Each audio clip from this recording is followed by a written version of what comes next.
আসসালামু আলাইকুম। আশা করি সবাই ভালো আছেন। আল্লাহর রহমতে আমরাও ভালো আছি। আজকে দুধ কদু রান্না করব। এখানে কচি একটা লাউ নিয়েছি, ছিলে পরিষ্কার করে ধুয়ে নিয়েছি। এখানে 1 লিটার দুধ আর 2 মোট পোলার চাউল ভিজিয়ে রাখছি। এখন একটু গুঁড়া, এখানে 1 লিটার দুধ আছে, কিন্তু তার মধ্যে আমি একটু গুঁড়া দুধ দিয়ে দিব। 3 চামচ গুঁড়া দুধ দিয়ে দিলাম। আমি চুলাটা ধরাই নাই এখনো, এটা নেড়ে নিই। নেড়ে মিশিয়ে নিয়ে তারপরে চুলাটা ধরাচ্ছি।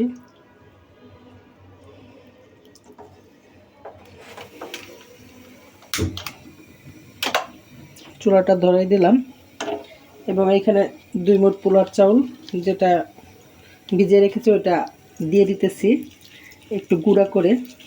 এটা আস্তে আস্তে হোক, অল্প আঁচে হতে থাকুক। এটা আস্তে আস্তে নিবু নিবু জালে এটা হতে থাকুক, চাউলটা সিদ্ধ হোক। ততক্ষণে আমি এটা গ্রেট করে নিই। এভাবে নুডলসের মতো সুন্দর করে লম্বা লম্বা করে গ্রেট করে নেবেন।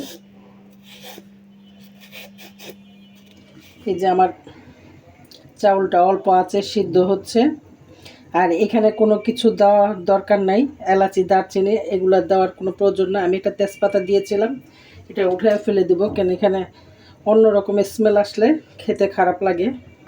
এখন এই চুলায় আমার দুধটা আস্তে আস্তে হতে থাকুক। যাও, আমার নিজের হাতে বানানো ঘি 1.5 চামচ, 2 চামচই দিব ঘিটা দিয়ে এখন এই বাদাম আর কিশমিশগুলি ভেজে নিব।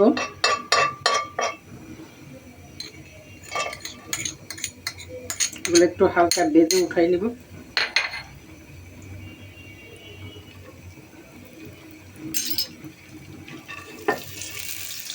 যে হয়ে গেছে, এখন আমি এটা উঠে ফেলবো।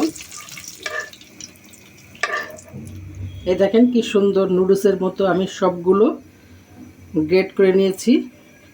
এগুলো কিন্তু ধুয়ে আগেই রাখছিলাম, এখন গ্রেট করছি। এখন এটা এই যে তেলের মধ্যে, ঘিয়ের মধ্যে ভেজে দেব। আবার তেল দিয়ে না, ঘি দিতে হবে, কারণ ঘিয়ের মধ্যে ভাজতে হবে। এটার মধ্যে পানি আছে, এই পানিটা শুকানোর জন্য ঘি দিয়ে এটা ভেজে নিতে হবে।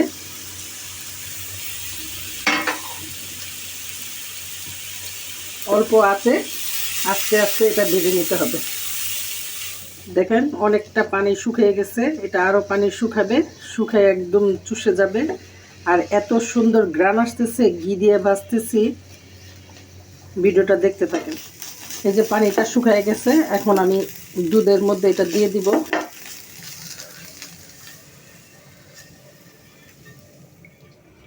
আমার এটা সিদ্ধ হবে। সবাই তো চিনি দিয়ে বানায়, আমি চিনি দিয়ে বানাবো না, আমি খেজুরের গুড় দিয়ে বানাবো দুধ কদু।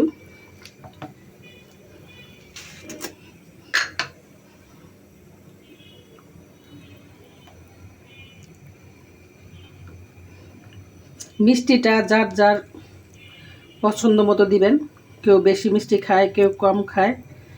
এটা আর অল্প একটু, আমি অল্প সময় রান্না করব, 2-1টা বলক আসলেই রান্না কমপ্লিট হবে। আমি আরও গুড় দিব।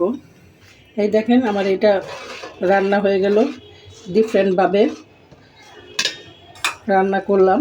এখন বাদাম কিশমিশ এগুলো দিয়ে দিতেছি উপরে দিয়ে। চুলাটা অফ করে দিলাম।